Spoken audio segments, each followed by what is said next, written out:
Hi, this is Lee Langdon. Today on the podcast, I visit with Coby Lauxman. We actually visited with Bailey, her twin, already, but this week we get her perspective. We talk about their family singing together and all of the history there that goes along with that. We talk about her becoming a teacher and how much she cares for her students. Guys, Coby's awesome. I think you'll really enjoy getting to know her. Meet her in person if you get a chance. Okay, guys, enjoy our conversation. Let's jump in to Season 2, Episode 13. Welcome to the Young Adult World Podcast.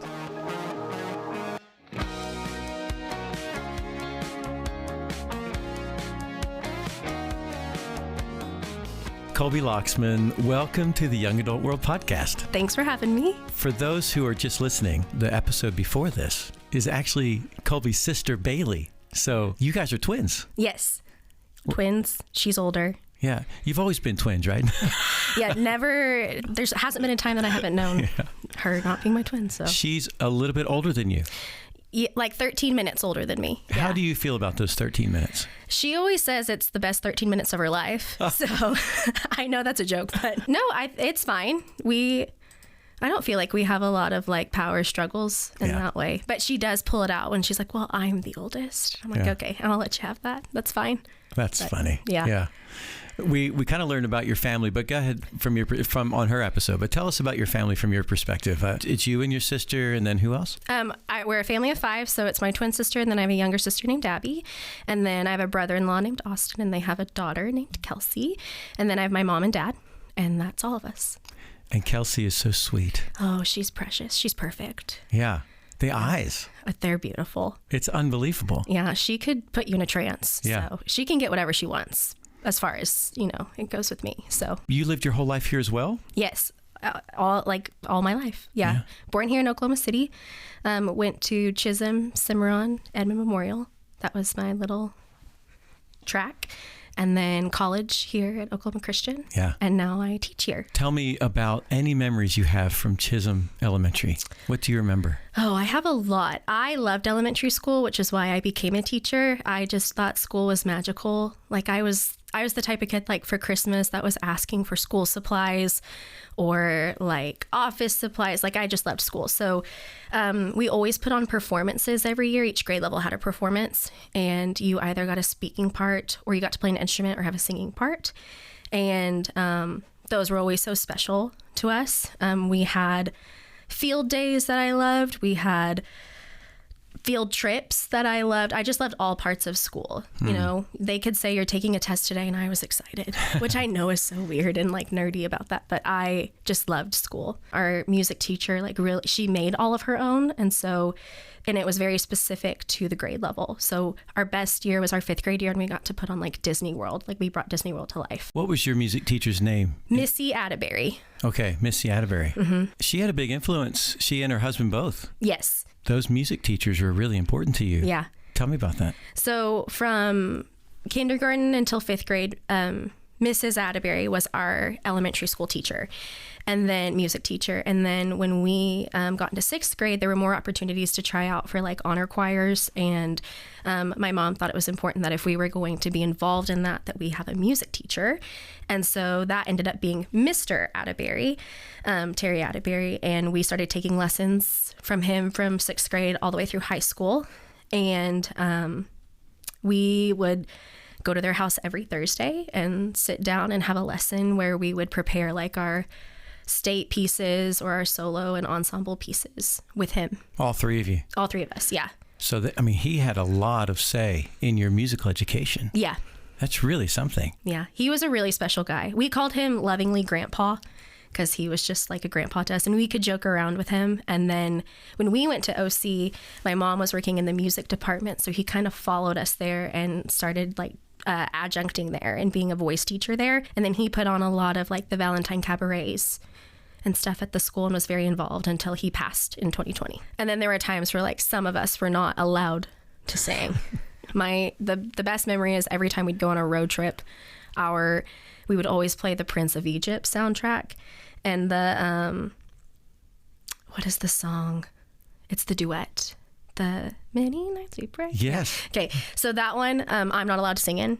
It's only Bailey and Abby, and the only time I get to come in is when the child is singing the Hebrew part. And so I know exactly what you're talking about. So, yeah, so that's the only time I was like allowed to sing, and I learned that part, and then I was out. Oh, that's so funny. And then at the very end, when the whole choir would come in, they would like look at me and be like, "Okay, go, it's your like you can join." Oh, that's so funny. So when they're gone and like we're together, they're like, "You're gonna have to pick up the other part." I'm like, "Well, I don't know it because I wasn't allowed to sing." But yeah. Okay, that Prince of Egypt soundtrack it's unmatched. It is amazing. Yeah. If you've never if you're listening, you've never heard the Prince of Egypt soundtrack, please You have to listen to go listen and watch the movie. Yeah. And it's an incredible movie. That was a favorite in our family too. Oh, we loved it. Yeah. So you're on so you're in the car and you're singing with your sisters or your family, and you all have exact parts. What happens, because Dixie Chicks are... Oh, we love the Dixie Chicks. Amy would probably tell you if she was sitting here that's our road trip music. Like every time we go on a long road trip, Dixie Chicks jumps in. Yes. So how does that work out? Who has the parts on, let's say, Landslide or any song? I mean, who low, medium, high, what would you do? I don't ever have the lead, so I am always taking a part. Bailey, for the most part, when we were younger, was the one that could stay like the most steady and on tune and not fall flat. And so she is the best singer out of all of us. And so she would stay lead, and then I could always sing higher. And so I would sing higher. But if Abby couldn't hear the harmony or the alto part, or it was too low for her, we would switch, or she would sing lead. So I'm always high. I'm very rarely lead. It's only like when I'm here do I ever sing. Only church songs do I ever actually get to sing like the lead or the soprano part, unless the lead is truly an alto part. Then I will sing a different part. Wow. Yeah. See, I didn't know this about you. I just thought you were a soprano. I thought you were a lead. Do you have theory in your head? Are you a music theory person? Not like my music theory goes to like a second grade level, because I did piano up until the second grade, enough to be able to read music. But then I guess I read music all through high school and choir. You had to be able to read it, but I'm not like great at it. Like I couldn't tell you, like I can tell you a few key signatures, but not like all of them. Yeah. You can read all the notes on the staff. Yeah. Yeah, like you can see those and see that, yeah. Yeah. So it's a matter of sight reading versus able to read it. Right. Yeah. Any other instruments outside of that? No. And I wouldn't even say I play piano. I would say I like look up a YouTube video and see if I can like play along with it. Right. But that's it. Yeah. Yeah. So I want to ask you about something I asked Bailey, and I'm curious to see what you think. You guys are twins, and Yes. there's a connection that twins often have. Mm-hmm. Tell me about this connection from your standpoint. I don't think we have like telepathy, like twin telepathy, but I can't anticipate what she's feeling or like what she's about to say or what she's thinking. And I think that's just her and I being around each other so often. Have you guys talked about this with other sets of twins? Well, I think it depends on if the set of twins are close. If they are, it's very similar. They can anticipate and know how they're going to feel. I want to get back to your music. You're in high school. You're in honor choir. Mm-hmm. And what was that like for you? I mean, this is probably a daily thing that you enjoyed doing. So like trying out for honor choir, or like being like in the choir? Yeah, like I guess honor choir is a special thing, isn't it? Tell me about what was choir like for you? Okay, so we had an all-girls choir, and then if you wanted to, when we would go to state, if you wanted to participate in being in the ensemble of like mixed choir, you would wake up in the morning and you would go to mixed choir. So you had freshman, sophomore women's choir, and then you had junior, senior women's choir, and then all the boys were together in men's choir. And so the hours would split up. And then if you wanted to do mixed, it was in the morning. For honor choir, you had to go and you would be given music that I would prepare with my music teacher, and then also with private voice lessons. And then you would go and you would sing like an excerpt of it, and they would like basically grade you off of how well you did. And then you would have to pass a first round, and then you would see if you would go to second round. Made it all 3 years, then you were considered an all-stater. Oh, and did you make it all 3 years? I did. You did. You're an all-stater. Yes. Nice. Yeah. That was probably quite an accomplishment at the time. Yeah. You probably felt very proud of that. That was like a lot of, my mom would always like put into us, like since 6th grade, she'd be like, okay, like if you're going to do this, like this is going to get you scholarships in college. And so like this will look good for a scholarship that you've been an all-stater. So like we worked really hard with that. And did it help? Did it help you when you went to college? Did it do the thing you were hoping it would do? Yeah. And then my senior year, I tried out at Oklahoma Christian for a scholarship and I got one. And you got one. What was the scholarship? It was to be in chorale, but there were different variations of the scholarship. So I only wanted to get one where I didn't have to take voice lessons and be required to be in the musicals. So I got I ended up getting the amount that would keep me to have a scholarship for school, and I had to be in chorale, but I did not have to try out for musicals. Yeah. If I were to set up a music studio and say, hey, we've got all the instruments laid down, we just need somebody to come in and sing the vocals for it, would you do that? Yeah, I would do that part. You'd be down for like, yeah, put me in a room and let's do it. Yeah. I mean, to sit with you and Steven, I could just listen to you and Steven sing. Like that would be really fun. That's part of what you still, I suppose, still love to do. I just like to create music. I could sit in a room and we could like worship all day long and I would never get tired of it. That was my favorite part even in youth group was worship nights or on mission trips, like sitting in the room at the end of the night and just like worshiping. I feel like that's how I connect to God. Yeah. The most besides prayer, but the act of worship is really important to me. Do you find yourself driving down the road just singing at the top of your lungs? All the time. And I'm just, sometimes when I stop at stoplights, I'm like, oh, okay, you got to be normal because people are going to be watching you, or you're like, you're going to turn and they're like, what are you doing? And you're like, oh, I'm just singing, just singing in the car. I was singing in the car on the way here. So. What were you singing today? Rascal Flatts was on. Rascal Flatts? Yeah. Talking about harmonies. Oh, yeah. The Easy with Natasha Bedingfield was on with that. Oh, that was so good. There's have you ever sung in a group other than your family, other than choir? No. Mm-mm. Is that a desire? Do you have a desire to do that? I think now if the opportunity were to like present itself, maybe. In college, Bailey and I went and grabbed you had to go grab the packet for like summer singers, and I think it was Katy Perry's Firework they wanted you to sing, and we're like, oh no, we can't sing Katy Perry. Like that's just like that's not our voice, and so we kind of like passed on that. But I think if I were to go, I regret never trying out for New Rain because that's more my style. So if I could go back, I would do that. Or if a group like that ever presented itself, I might try that out. Okay, you're in college. You're a teacher now. Did you always want to be a teacher? Yes. Where did that come from? I knew ever since I was in the 3rd grade. I was tutoring with my 3rd grade teacher, and I just looked up to her so much. I had a very bossy personality, so I think that also kind of lent to it. She, it was always kind of like, how do you become in charge? I like being efficient, and so I loved, when I could jump in and help. I had my grandpa was an economics teacher, and he was very charismatic and boisterous, and we always would hear his stories of he would come in as different characters, and I have a very similar personality to him, and so I think that was also just kind of like grown within me to be a teacher.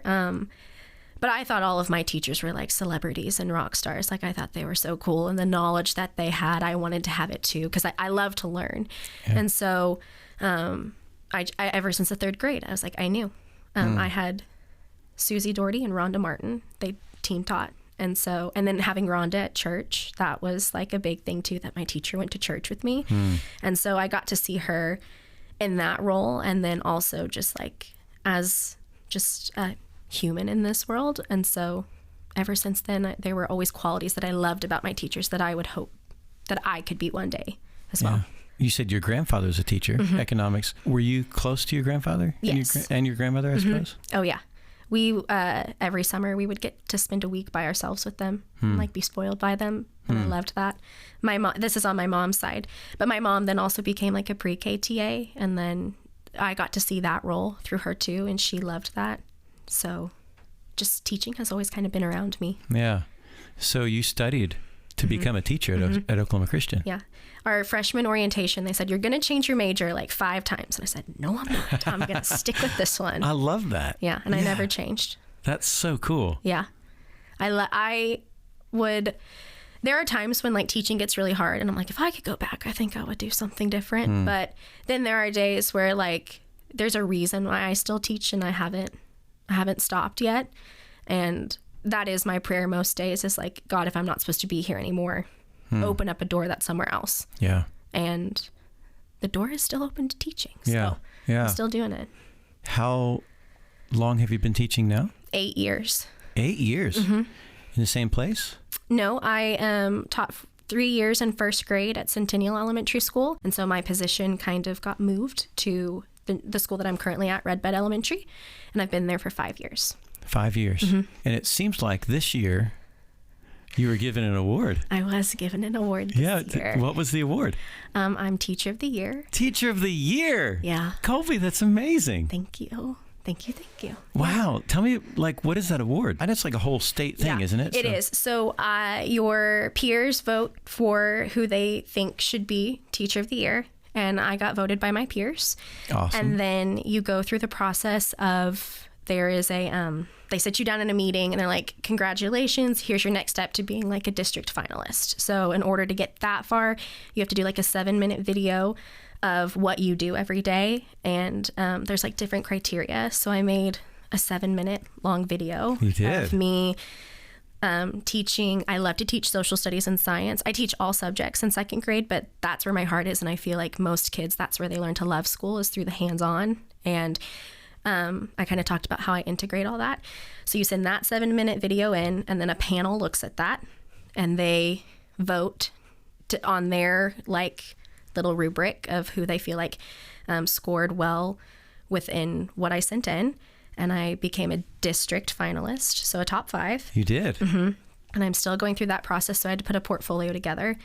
And I have an interview in March. Oh, wow. And that's the final step. You're in the middle of it. I'm in the middle of it, yeah. That's amazing. What a beautiful thing that your peers at your school lifted you up like that. That was very special. How did that feel? I was shocked. I just go through my day. I just love being there. Yeah. I love being with my people there. And the person that was running with me was one of my really good friends. And so I work at a school where anybody could be Teacher of the Year. They're all so good. Yeah. And that comes from the top down. That's the culture that like my principal has created. And so it's just, I'm very honored. Yeah. Well, congratulations. Thank you. I hope you continue to move forward in this. We'll see. See how it goes. Yeah. I mean, all you can do is just say, hey, this is who I am. And that's awesome. What do you love about teaching 2nd grade?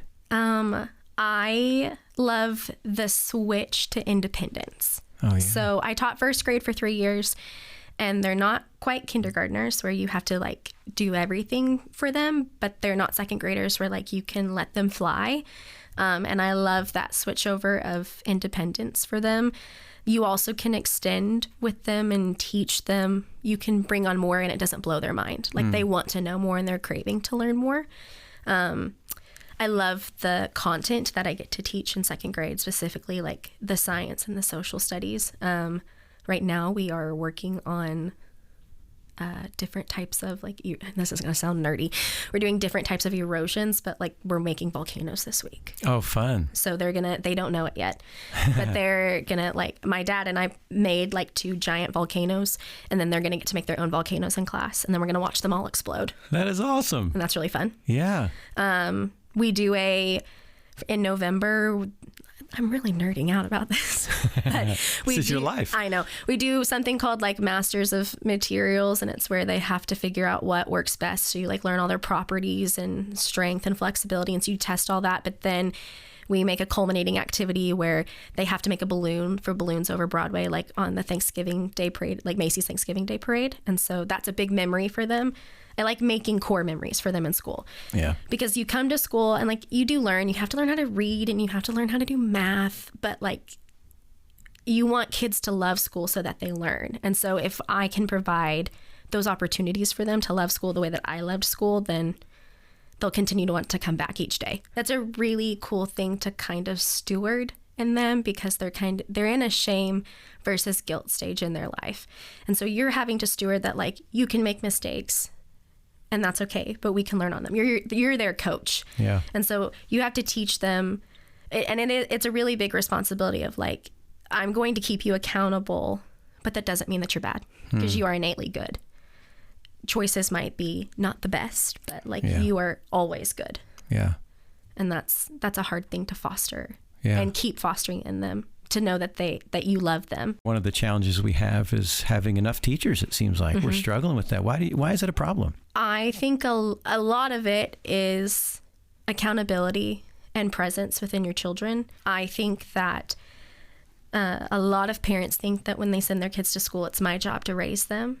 And that can be a majority, but it is also like a minority as well.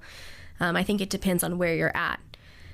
But I think our really big problem is that kids don't have social emotional skills that help them flourish, where they can't identify why they feel upset, or they're not being paid attention to, or you're pushing them too hard. They're in every single sport after school, but, like, are we going to value sports, or are we going to value that they can read? But we're never going to miss a basketball practice, but we'll miss reading 3 nights out of the week. That's okay, but we're not going to miss the sport. And so they miss discipline, and not as in, like, punishment, but they miss a discipline of, like, what's important to get done every night to keep your child successful. And when you don't have that, that is then brought into school. And that can be hard with parents as well, of you have to be really honest with them, and they don't always like to hear you being honest. But then if you sugarcoat it, they go on to the next year and they're like, well, I've never heard that before. You never told me that my kid, And so you combat that too. And sometimes you can't win. And I think that is something that keeps me grounded, is, like, I'm not there to win. Like, I'm here to help your kids soar. And you get to choose the outcome of, as you raise them, how they're going to win in this game of life. Yeah. A lot of young adults are listening to this podcast, and even grandparents would be listening to this podcast. I'm just curious if you have any thoughts on, man, this next generation of kids. What can these new parents do to help their kids get ready for school and kind of be stronger in school? Be involved. I think read with them all the time. Don't be afraid. If you feel like something is out of the ordinary, don't be afraid to, like, reach out and ask, or, read. Sometimes reading can get us in trouble because you can go down rabbit holes of just, like, one theory versus another. But I think you have to really look at your kids and look at their strengths. And if they're not just like you, like, if you were a good student, that's okay. And that is really hard when you're good at something and your kid is not. Yeah. That's a really hard thing to tackle, because it's frustrating. And I think it's, you want kids to be frustrated at a certain level, but you don't want them to be so frustrated that they give up. Like, it's okay to push them. And I think that's, parents don't like to see, I'm not all parents, but there are some parents that it really hurts them when they see tears. And so that's when pushback happens. And so if you lay off, then they've learned, that's a learned behavior for them to keep, like, okay, well, if I cry every single time I do this, and mom or dad says, okay, you can stop, like, that's learned. I know how to get them to stop. Right. And so sometimes you have to push through that, because you know what's best for them, because their brains aren't developed yet. Yeah. You as the adult have the fully developed brain, and they're 8. And sometimes you have to remember that too. Like, there's power in choice, but sometimes your choices are what my choices are for you. And sometimes you don't get a choice. And that's okay, because I know what's best for you. And that's hard, because you want to teach them independence, but there's a way to steward that independence. Yeah. Yeah, I think parents today, I often see that pattern of parents wanting to give their kids just the freedom to do whatever they want. And I think sometimes that's a rebound from, well, I was raised this way, and I have trauma. You can be on one end of the pendulum and think, I was this way, so I'm not going to be this way. But that doesn't mean that you swing all the way to the other side. Yeah. And I think that's the biggest mistake that's made. It's like, well, I don't want to put this trauma on my kid because I had it. But I think if you're coming out of a place of love when you are doing anything, then you won't be on the extremes, that you are the steady one, and that you yourself are emotionally regulated. like going into anything, because you have to remember how old they are. Like if they're 5, they've only been on this earth for 5 years. They don't know. Yeah. But you've been on this earth maybe 20 something years or 30 something years.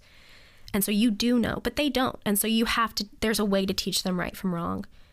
But that is something that centers me a lot. Like my kids have only been on earth for 7 years, and that can ground me. So like when I'm upset with them, I'm like, why in the world would you make that choice? Like, what were you thinking? I'm like, well, this is my time to steward them. Like, hey, I understand why you did it next time. And I say this a lot, like, so you didn't know before and now you do. So when you make that choice again, you know what you're doing. You didn't know before. Those are good thoughts. Tell me about your faith. How does that play into your everyday? I think it is the one thing that can set me apart on hard days. I have a practice where like it's really, really easy. You like a lot of teachers can be really negative. Like you can be like, hey, how was your day? And we can go into everything that's like unfolded within the day. Well, so-and-so threw this across the room, which doesn't happen all the time. Or they refused to do this, or they came in late. Like we can sit there and be really negative. And I think there's a practice of, I try to say, if I complain, I try to say 5 positive things after that. And I make my teammates do it too. They don't have to, but I'll be like, okay, now say 5 positive things. Because it's important to let that all out, but then to get you back to reality. Yeah. Like not everything's bad. Because if you sit in that, like you can spiral. There are a lot of times where I have to sit and like pray for the families and like their hearts. And I do that quite a bit at my nighttime. Like I try to figure out why are they acting that way? Or what should my response be? Or like soften my heart to getting upset when they do this because they don't know what they're doing. Yeah. Deep breaths. There's a lot of prayer involved. And there's a lot of, at the end of this, I can't solve everything, but God has it. Yeah. God knows their outcome. There's something really beautiful about God knowing their names, knowing all of their story completely. Yeah. And just releasing them to Him. And it's not my job to figure it out. Yeah. Yeah. I love that. I mean, God's helping you as you're His tool, His agent, His ambassador in these kids' lives. And I think about that I'm an image bearer. Yeah.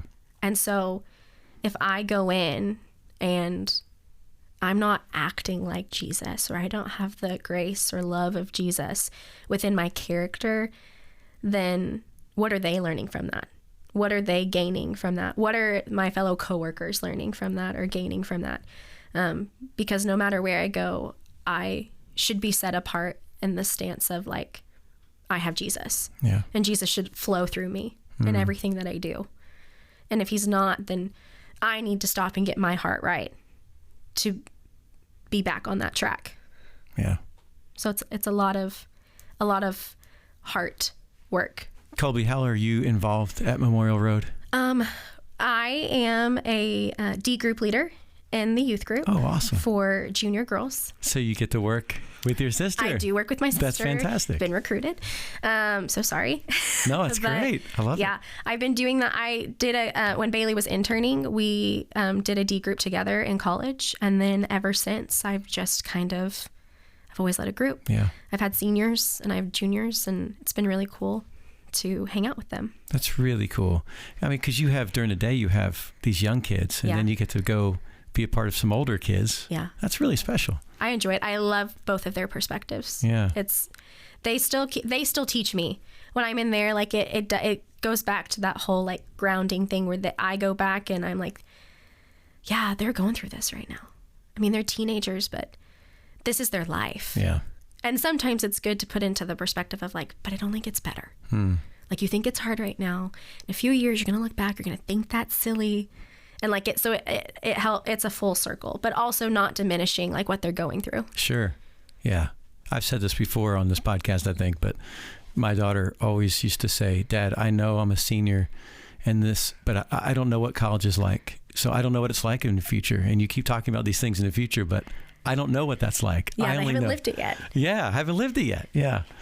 That's great perspective. So do you get to go on like youth trips? Do you do those things as well? Yes, I've done a few. I've done a mystery trip with them. I have done a mission trip to with the junior high to, they don't go there anymore, but Wichita Work Camp. Yeah. Did that a couple of times. I used to go there. Yeah. That's cool. I don't do camp. I'm not a camper. Not a camper. No, I will pack your bags and send you off, and I'll check your head for lice, but I will not go to camp. You won't visit either? I have been convinced to visit. Okay. One time, and it just reminded me that, like, I'm so glad I'm not there for the week. I love it. I love it. And I'm okay with that. Yeah, you're just not a camper. Not everybody likes camp. That's okay. No. Yeah, that's okay. Experienced one time, and I did. That is one thing I say I have to try it. I have tried it. Didn't like it. Yeah. That's okay. Yeah. How are you able to plug into the young adult ministry?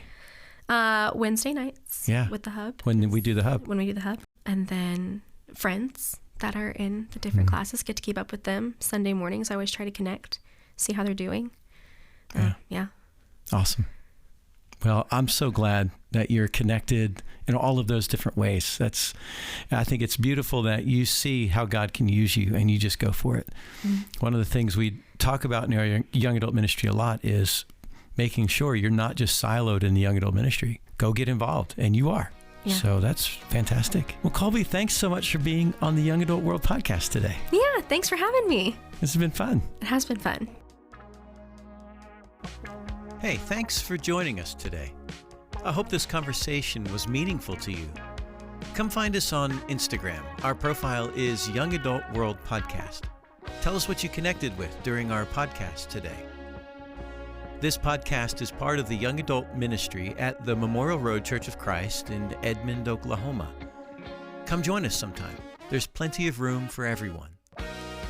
If you want to reach out to us, don't hesitate to email us at youngadultworldpodcast@gmail.com. And we are so grateful for Jacob Staten. Jacob is a young adult who edits this podcast for us and keeps this thing going. So thanks, Jacob.